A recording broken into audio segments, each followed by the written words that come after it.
Welcome back students आज का जो मेरा सेशन है वो इंटरनेशनल इकोनॉमिक्स को लेकर है। इसमें मैं बात करने जा रहा हूँ अपॉर्चुनिटी कॉस्ट थ्योरी की। अपॉर्चुनिटी कॉस्ट थ्योरी बेसिकली है क्या, मैं इसके बारे में आपसे आज डिस्कशन करूँगा। ये एक ऐसी थ्योरी है जो कि कंपैरेटिव एडवांटेज की ही एक नई शक्ल है, जिसको हम न्यू वर्जन कह सकते हैं। यानी जो एडम स्मिथ की लिखी हुई थ्योरी थी, जिसमें हमने देखा कि उन्होंने अपनी बुक पब्लिश की थी वेल्थ ऑफ द नेशन, जिसमें उन्होंने labour value of comparative advantage की एक थ्योरी दी थी। हम उस थ्योरी को यहाँ पर इस थ्योरी का एक न्यू वर्जन यानी 1936 में जब इसको रिलीज किया गया, एक नई थ्योरी बनाई गई। ये उस थ्योरी के बारे में हम आज बात करेंगे। इस थ्योरी के बारे में हम ये बात करेंगे कि इसमें ये कहता ये है कि आपके पास अगर कोई रिसोर्सेज मौजूद हैं किसी कंट्री के पास और वो एक चीज बना रहा है, तो वो ऑलमोस्ट दूसरी चीज जो है वो नहीं बना पाएगा, क्योंकि उसकी रिसोर्सेज कम हो जाएंगी, क्योंकि उसके पास जो है वो रिसोर्सेज नहीं रहेंगी। वो पहली चीज को तो बहुत अच्छे से ड्रॉ कर लेगा, लेकिन जो दूसरी चीज होगी उसे वो ड्रॉ नहीं कर पाएगा, जिसकी वजह से क्या होगा, ये एक प्रॉब्लम क्रिएट हो जाएगी। एक बीच में खला, एक बीच में डिवीजन आ जाएगा, जिसके अंदर हम कह सकते हैं कि हमारा सिस्टम जो है वो कोलैप कर जाएगा।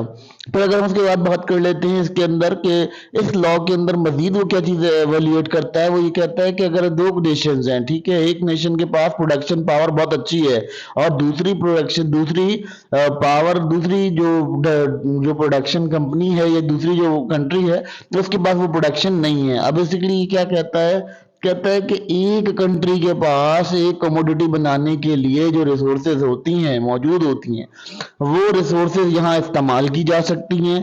उन रिसोर्सेज को इस्तेमाल करके उनसे बहुत बेनिफिशियल वे में काम लिया जा सकता है। दूसरी बात तो ये कहता है कि आपके पास जो रिसोर्सेज हैं, जो चीज़ें मौजूद हैं, वो चीज़ें क्या हैं, वो चीज़ें आपको ये चीज़ डिफाइन करती हैं कि आपकी जो रिसोर्सेज हैं वो रिसोर्सेज किस तरह से यूटिलाइज होंगी, आप किस तरह से उसको यूज कर सकते हैं, किस तरह से आप उसका जो है फॉर्मुलेट कर सकते हैं। बेसिकली वो क्या कहना चाहता है, वो कहना चाहता है कि लेट सपोज आपके पास एक जो छोटी सी घर है, उस घर के अंदर एक शख्स है, वो जो है वो एक उसकी लिमिटेड इनकम है, और लिमिटेड इनकम में अगर वो चाहता है कि घर का खर्चा ₹1,00,000 है और उसकी इनकम ₹50,000 है, तो ऑलमोस्ट उसे कहीं ना कहीं से अपने घर को चलाने के लिए कोई और वे के अंदर कमाना पड़ेगा, ताकि वो उस ₹1,00,000 के बजट को पूरा कर सके। उसको लाजमी तौर पे कहीं और जॉब करनी पड़ेगी, कोई और नौकरी करनी पड़ेगी।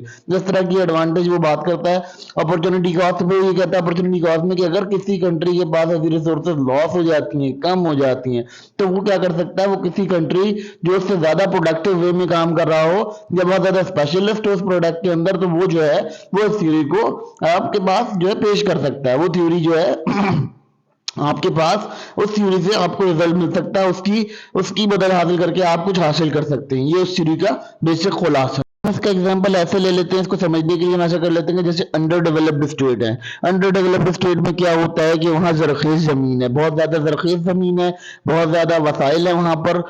किस चीज के जो काश्तकारी के जरिए से कमा सकते हैं, बहुत ज्यादा कमाई हो सकती है उनकी काश्तकारी से। तो ये एक बहुत बड़ी रिसोर्सेज है हमारे पास, हम इस रिसोर्सेज को यूटिलाइज कर सकते हैं। इसीलिए हमें ये जरूरत पड़ती है कि हम इसको देखें कि हमारी कंपेरेटिव एडवांटेज, यानी हम क्या कर सकते हैं, हम थोड़ा सा लेबर लगाते हैं, थोड़ी सी उसके अंदर रिसोर्सेज अपनी यूटिलाइज करते हैं और बहुत ज्यादा ह्यूज से गेन कर लेते हैं। तो ये गेन्स जो है, ये हमारी अप डाउन है, ये गेन्स है, ये गेन्स हमारी किस तरह से हैं, हम उस पर ट्रेडिंग कर सकते हैं। तो उससे क्या होता है, उससे जो डेवलप्ड नेशन है उनके अंदर बेसिकली क्या होता है कि वहां वेदर कंडीशन ऐसी नहीं है कि जिससे आप बहुत अच्छी क्रॉप निकाल सको। वहां पर बहुत दफा ऐसा होता है कि 6-6 महीने के लिए सिटी जो है वो पैक हो जाता है, बिल्कुल बंद हो जाता है। इस वजह से वो जो है वो रिसोर्सेज उस तरह से जनरेट नहीं कर सकते जिस तरह से हम साउथ ईस्ट एशियन कंट्रीज को देखते हैं, जो हमारी जो अंडर डेवलप्ड स्टेट्स हैं, वहां पर हम ये देखते हैं कि वहां मौसम बहुत अच्छा रहता है और 4 महीने वहां पर 4 तरह के मौसम मौजूद हैं। तो ये तमाम चीजें जो हैं वो एक हमें हाई प्रोडक्टिव जो कराती हैं। तो हम ये कर सकते हैं कि हम इसकी प्रोडक्शन बढ़ाकर हम उनकी शफ में आ सकते हैं, इस तरह से कि हम उनको ये चीज प्रोवाइड करेंगे। इसके बदले में हमें क्या होगा कि हम इसके बदले में उनसे कुछ पैसा वसूल कर लेंगे। जिससे हमारे पास रिसोर्सेज होंगी, हम रिसोर्सेज के वसाइल को यूज कर सकेंगे और यूटिलाइज कर सकेंगे। अब अगर मैं बात करता हूँ कि एक नाई है, जो इसके एग्जांपल इस तरह से ले लेता हूँ कि एक नाई है, वो दिन में 90 जो है वो लोगों की हेयर कट करता है, 90 लोगों की हेयर कट करता है। मगर अगर उसको हम देख लेते हैं कि एक और नाई है उसी लाइन में, और वो नाई क्या करता है, वो पूरे दिन के अंदर 40 हेयर कट कर पाता है मुश्किल से।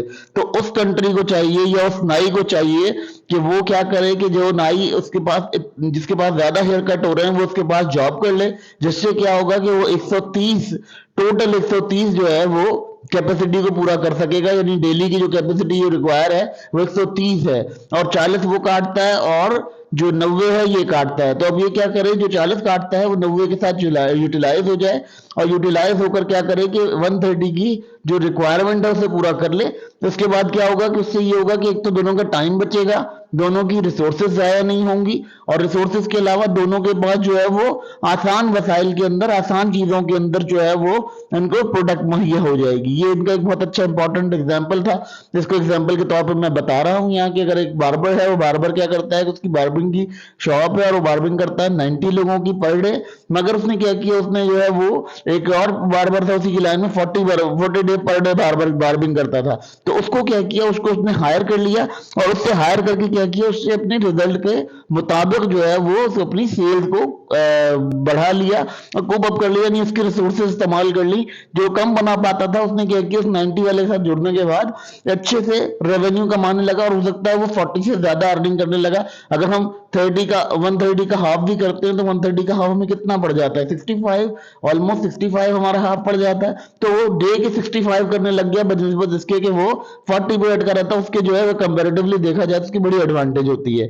फिर अब बात कर लेते हैं, ये असल में इसलिए डिस्कस किया क्योंकि ये जो है लॉ ऑफ कंपैरेटिव एडवांटेज की एक न्यू शक्ल थी, इसको रीमेड किया गया जिसको हैबिलर एक साइंटिस्ट थे, जिन्होंने इकोनॉमिस्ट थे, उन्होंने जो है इसको पब्लिश किया इस लॉ को। पब्लिश करने के अंदर उन्होंने उनकी जो अपॉर्चुनिटी कॉस्ट की थ्योरी थी उसको जो है वो कंपैरेटिव एडवांटेज के अकॉर्डिंग बताया कि आप जो बिल्ड कर रही हैं वो कंट्रीज जो है वो बिल्डिंग पावर से अपनी परचेजिंग पावर को इंक्रीज करके अपना जो है वो रिसोर्स बढ़ा सकते हैं।